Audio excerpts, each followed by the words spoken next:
Okay. So I set up my drums here, and this is for recording making a template in Pro Tools. I got a whole bunch of mono audio tracks here, bass drum, snare drum, hi-hat, tom 1, tom 2, tom 3, overhead left, overhead right, and I've got an aux channel to bring them all into eventually. And what I'm going to do is I'm going to go ahead and put these two drums here on an aux channel as well. So I'm going to use the shortcuts that I've been talking about in class. Hold down Shift and click that one, Option and Shift here. I'm going to send them to a new track, and that new track is going to be a stereo aux input. I'm going to call it overhead group, like that. Boop. So there we go. So now I have these going into a track, and then all of these drums here in this overhead group are going to go into this drum group here. So I just highlight them all, and then hold down Option and Shift. I'm going to send them into my drum group. And remember, when you do it like that, it makes your bus name for you. And I'm going to slightly color, I'm going to change these to a slightly different color. Keep I'm going to keep this open. I'm just going to keep it down here. Then like that. Yeah, that's fine. Cool. So these here. So they're all connected, but they're slightly different colors. So now I got my bass drum, snare drum, hi-hat, tom 1, tom 2, tom 3. I'm going to go ahead and pan these just because, and these settings that I'm doing are not set in stone. They're just kind of like basic settings that I've kind of used over the years. Now, I've got these here. All these drums are set up. Let's put some effects on these. And what I would do is I would add these effects in as I'm going through stuff. So I don't have a drum recording kit playing right now, but you know, as it's playing, you'd have some stuff in here and be listening to it and say, okay, cool. And basically you want it to be like whatever you're often playing. You don't want it to be something that's like only going to be like, you're not going to set up a template for something you're only going to use once. You're going to set up a template for something you're going to use over and over and over again. So I'm just going to put a low cut here on this kick drum, and the snare drum I'm going to have a low cut, but it's going to be a little bit less sharp and a little bit higher up like that. That's cool. And then we're going to have a compression on here, have a compressor on here. And I'm just going to use a preset for this compressor. Let's go to, for now, I mean, obviously I would be listening to this and I would set up accordingly. So I got that compressor there, and then I'm going to have an EQ here. And again, I'll just use a preset for my EQ just because. Kick drum, kick monster, boop, there we go.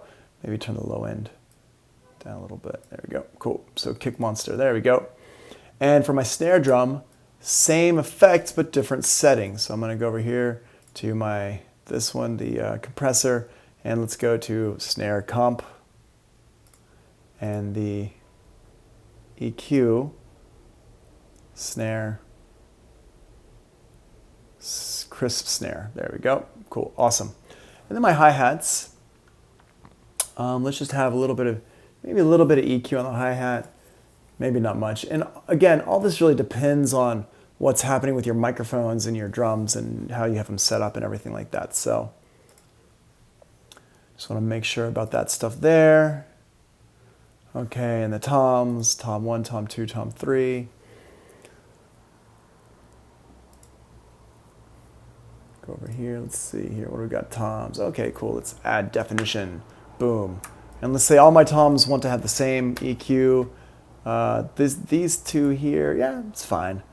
We're just kind of, this is an example. Now my overheads, probably the overheads, I'm just going to apply it to this overhead group here. I don't need to apply it to each individual channel. So I'm going to just go over here, and the overheads, I'm going to cut out the extreme low frequencies here. And we're going to have some EQ. And see how these are changed now. See, this is the stereo one, so it's all multi-channel, like that. So multi-channel dynamics, compressor, and let's just see what we got here. Let's go with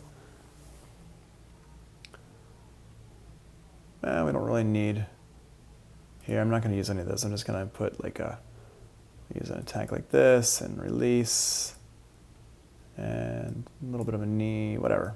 Cool. So I'm just doing some basic settings here, and you would adjust the threshold depending on whatever your level is coming in. And then my drum group over here, overall, got all these drums coming in here to my drum group.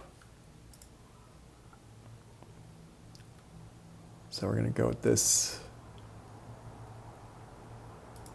one here. Set this up. This. Have some settings here. And let's also have a little bit of a reverb for these drums as well.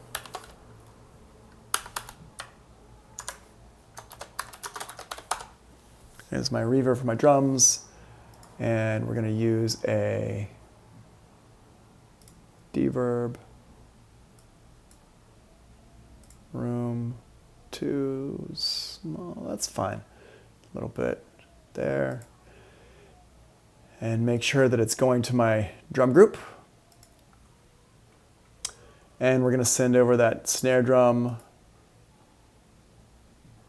to the drum reverb here, and not all the way up.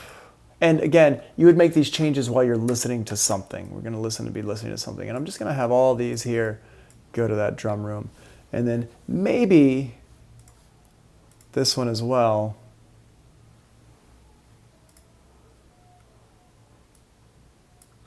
But maybe not. I'm going to start with this one actually bypassed. So this, let's say that this is your setup for your drums. You're like, wow, this works great. You've listened to it. It sounds good. It works. And you want to save it so this always comes up every single time you're recording drums. So what you can do is go over here to File, and this is the easy part. File, Save as Template. Boom. Super, super easy. And now you just tell it where you want to save it. Well, in this case here, let's say I've got my own templates. So I go to Add Category, and I'm going to call this one Tony Templates. And this one is going to be called Drums Template, Drums 8 Mic Template. Something like that. Whatever, okay?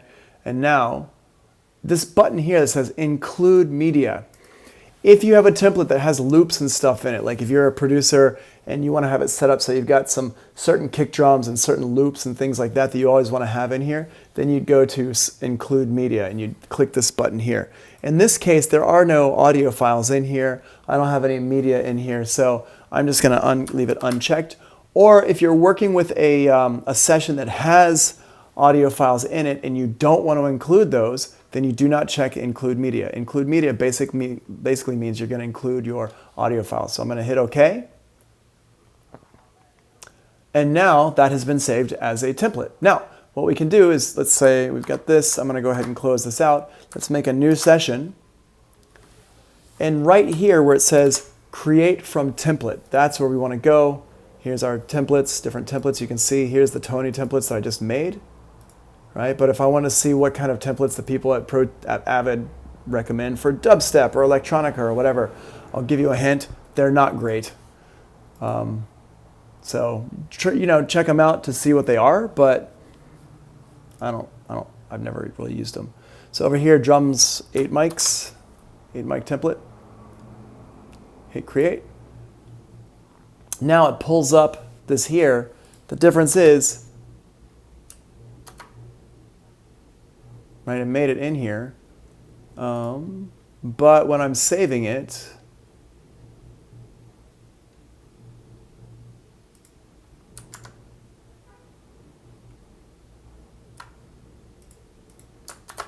wait, why did that just save? Hold on a second. Oh, it just pulled, hold on, sorry. It's pulling it up, hold on. Probably because I just tried to put it in the same exact place as I had a file there already called that. Let's go put that somewhere else. Tony Templates, 8 mic template. Boom. And now we're going to go ahead and put this somewhere else. Give it a name, whatever you want to name it. You don't have to name it the same thing, but it's not going to overwrite this template right here. So I'm going to hit cancel. Okay. So that's how the templates work. When do we create a template? When we have multiple sessions with the same musicians. For drums, like I just showed you, track inputs, subgroup routing, plugins on tracks. Deactivate those plugins during recording using Command Control and then click it, like I showed you the other day. Go ahead and deactivate those plugins. You don't want to record listening to those plugins. You want to just have them play through the plugins when you're playing them back. If you have genre-specific recordings, for example, if you're making a whole bunch of dubstep or trap or whatever it is you're making, hip-hop, stuff like that, and you've got like a certain kit that you want, use it for that. Utility tasks, like for example, creating samples, DJ mixes, things like that. And this just goes through those steps. Open a blank session, add the tracks you want to use, insert instruments, insert effects, plugins, or use a session that you've already been using. Set up your routing, set up Pro Tools groups, whatever you want to set it up, and do File, Save as Template. And that's how you save as a template. Pretty easy stuff, I think. Cool. Awesome.